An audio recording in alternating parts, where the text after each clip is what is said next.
دیکھتی ہیں آصفہ صاحبہ کو؟ اکثر لوگ کہتے ہیں کہ وہ بہت بے نظیر صاحبہ کی شبیہ لگتی ہیں، تو آپ کیسا دیکھتی ہیں ان کو؟ ابھی تو ان کا سٹارٹ ہے آئی تھنک پارلیمنٹ میں. جی بالکل، فرسٹ ان کا ٹینیور ہے، but she is very concerned about issues, اور وہ اپنی کنسرن شیئر کرتی ہیں. بلکہ ابھی انہوں نے پرائم منسٹر صاحب کو وہ آرگن ڈونیشن والی بھی جو ہے وہ مشورہ دیا کہ آئی ڈی کارڈز کے اوپر جو لوگ آرگن ڈونیٹ کرتے ہیں ان کا آپ شناختی کارڈ پر لگائیں. تو پرائم منسٹر صاحب نے ہی ٹک دیٹ سجیشن پازیٹیولی، پھر انہوں نے اناؤنس کیا. تو اس طرح وہ وقتاً فوقتاً جو چیز آتی ہے. بلکہ ابھی وہ اگلے دن مجھے کہہ رہی تھی کہ جو تمام اسکولز ہیں، بیکاز وہ صوبوں کی تو وہ الگ گورنمنٹ سے، میں کہتی اسلام آباد کے جو اسکولز ہیں اس کے اندر فرسٹ ایڈ بچوں کو آنا چاہیے، جو ان کی پوری ایک ٹریننگ ہوتی ہے وہ بچوں کو پتہ ہونی چاہیے کہ کس طرح سروائیول جو ہے وہ آل آف دیٹ ہر جگہ پتہ ہونی چاہیے. لیکن ان کو کیونکہ she was at an event of the Red crescent,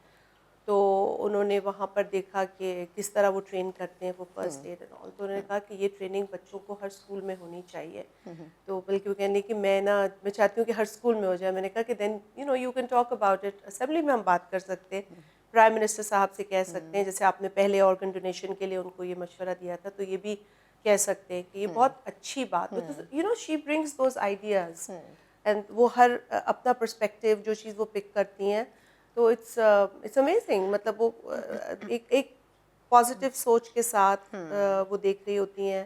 and مجھے بہت like it's again an honour کہ میں ان کی والدہ کے ساتھ بھی میں نے کام کیا ہے. Now she is entered the parliament, so and this is a different generation جس سے ہم بات کر رہے تھے. اس لیے میں کہہ رہی ہوں نا کہ بہت ہوپ ہے، کیونکہ یہ جنریشن جین زی اور الفا تو بعد میں، یہ بہت اکوپڈ ہے ٹیکنالوجی کے ساتھ. تو آپ ان کے ساتھ تو بالکل مقابلہ نہیں کر سکتے.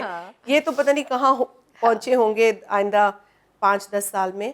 لیکن میں سمجھتی ہوں کہ دے ویری آرگنائزڈ چیزوں کے اندر. چیزوں کو اسٹڈی بھی کرتے ہیں. تھوڑا اسٹڈی کا ڈفرینس ان کا یہ ہو گیا کہ شاید ٹیکنالوجی سے زیادہ ہیلپ لیتے ہیں، لیکن اسٹڈی ریسرچ بالکل ڈیٹا میں بہت بلیو کرتے ہیں.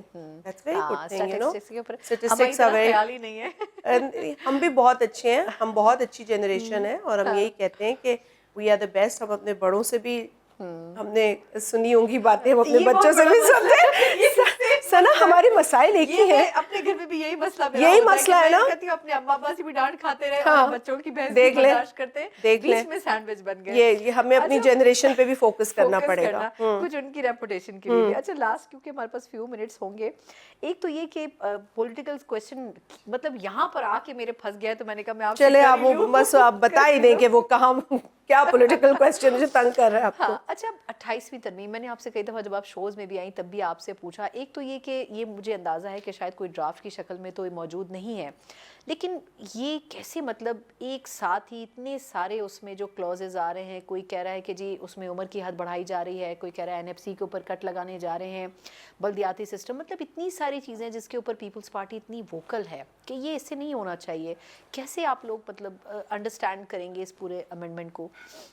دیکھیے کانسٹیٹیوشنل امینڈمنٹ میں نے ہمیشہ کہا ہے سنا، آپ کے بھی پروگرامز میں جب ہم نے سنجیدہ گفتگو کی ہے اس میں نے ہمیشہ یہ بات کی ہے کہ دیکھیں کوئی بھی آئینی ترمیم یہ مذاق نہیں ہوتا. آئین کے اندر ترمیم یہ اس کا پری ریکوزٹ ہے ڈائلاگ اینڈ منیمم کنسنسس. اگر آپ مکمل کنسنسس نہیں بھی حاصل کر سکتے کسی چیز کے اوپر تو آپ منیمم کنسنسس کی طرف ضرور جاتے ہیں. اب جو پچھلی 27ویں آئینی ترمیم ہوئی آپ کو پتہ ہے اس کے اندر بہت سارے مینیو بہت بڑا تھا، اور وہ واحد پولیٹیکل لیڈر تھے بلاول بھٹو زرداری صاحب، جنہوں نے وہ تو بات کی بات ہے، لیکن جنہوں نے اس کو ٹرانسپیرنٹ بنایا تھا. انہوں نے جیسے ہی ان کو وزیر اعظم صاحب نے اعتماد میں لیا ان چیزوں کے بارے میں، تو انہوں نے ٹویٹ کیا.